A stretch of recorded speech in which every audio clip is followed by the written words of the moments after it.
into a new work, which is called the hypertext.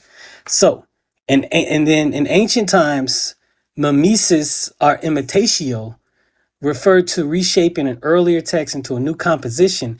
And the new text is supposed to give different values than the old text. It's supposed to be a work that reflects the new author's intentions, right? And so, and I said this before, a good example of this would be the Odyssey and the Odyssey and the Ennead, right? The Odyssey being a Greek creation that emphasizes individual honor and egoic glory versus the Ennead, which emphasizes national allegiance, right? So Aeneas in the Ennead is all about giving honor, earning honor and glory for Rome. That's what Aeneas is about, right? Versus Achilles, the hero of the Odyssey, he's all about personal self glorification. That whole scene where he's talking to his mother, and his mother's like, if you go to, in that movie, I don't know if you've ever seen the movie, but he talks to his mother, who's a goddess, and she's like, well, if you don't go to this war, you'll have children, and your children will have children, and they'll remember you, and they'll talk about you, and they'll love you. And then, but your children's children will start to forget you, and then so on and so forth. You're going to be forgotten. And so Achilles, but if you go to the war, you're going to be remembered for all time. And so then Achilles went to the war to achieve egoic immortal glory. Now Ennead, he goes to war not for his own personal glory, but for the glory of Rome. And if you've ever watched Gladiator and things, and that movie, it talks about for the glory of the empire, how they began to see how they began to shape national consciousness based upon these stories. So that's what that's going to be something called transvaluation, showing how the value of your story reflects the values of your culture. And that's what we're going to see happening in the text as we're reading it, as we go further on, right? Boom, boom, boom. Did I already do this one? Yeah. Skilled authors would show their skill by reworking earlier plots, images, and phrases into something new, right? And then even outdoing the old source.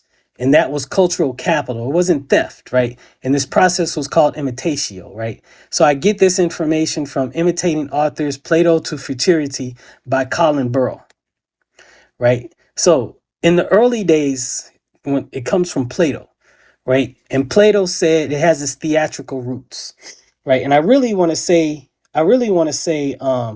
they get it from ancient Egypt, because we can trace theater happening in ancient Egypt, and that's how they would that's one of the ways in which they would pass the stories on to the people, is by theater. But the theatrical roots of mimesis, right? Early uses of the word in Pindar and Aristophanes associated mimesis with theatrical representation, music, and disguise.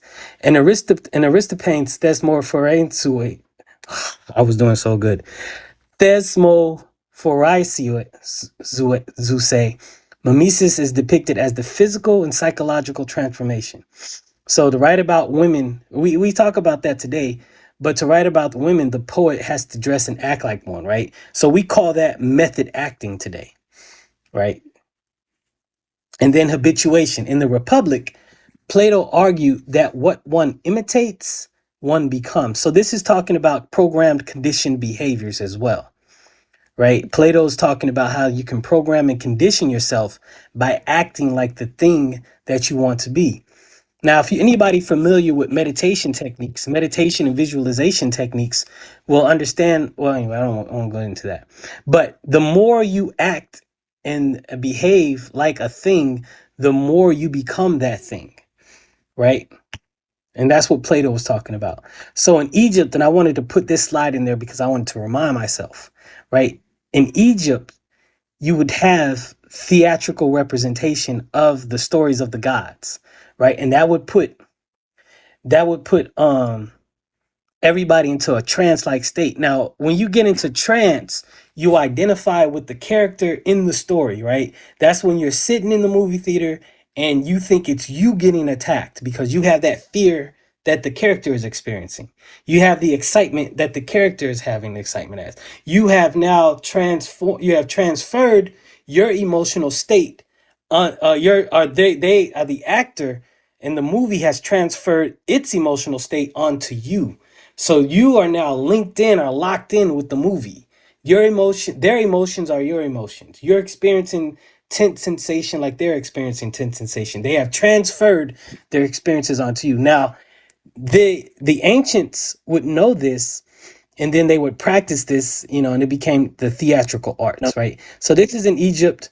Then we have it being copied in Greece, and then we have it now in Greece. It's still in the actor theatrical sense. But when it gets to Rome, it becomes writing. It becomes copying an older text and making it in yours, making it yours. It becomes digestion and then eloquence, right? To train the mind in the way of the master, right? So in Rome, focus from imitating reality to imitating authors, so that you could acquire the author's skill. So you were writing like the author to become like the author, because the more you write, the more your mindset or your thought patterns get trained to be in that way. It's just like